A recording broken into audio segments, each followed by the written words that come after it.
ये तस्वीर देखने में आम सी नज़र आती है। ऐसा लगता है कि एक शख्स हाथ में लोहे की कोई चीज़ पकड़े अपनी तस्वीर बना रहा है, लेकिन इस शख्स ने हाथ में जो चीज़ पकड़ रखी है यही बात इस तस्वीर को खौफनाक बना देती है। इसके हाथ में थी 1 लाख से भी ज़्यादा लोगों की मौत। इस शख्स का नाम एग्न्यू था। ये 2013 तक जिंदा रहा। इसने हाथ में जो चीज़ पकड़ रखी थी इसे प्लूटोनियम कोर कहते हैं।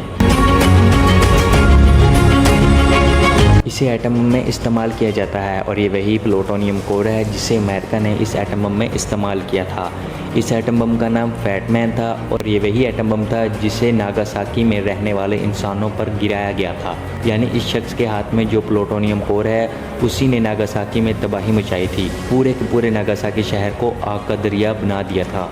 जो लोग ज़िंदा बचे थे इसी की वजह से वो भी अगले कुछ ही दिनों में कैंसर का शिकार होकर मारे गए।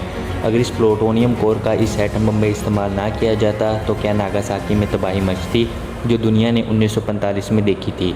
तो इसका जवाब है 10 नवंबर 1950 का वो दिन जब एक V-29 बमबार त्यारा एक एटम बम लेकर कनाडा के इस दरिया के ऊपर से गुजर रहा था, यानी दरियाए सेंट लॉरेंस। इसी दरिया के ऊपर उड़ते जहाज़ में फ़नी खराबी पैदा हो गई। पायलट के पास बस एक ही रास्ता था और वो था इमरजेंसी लैंडिंग का।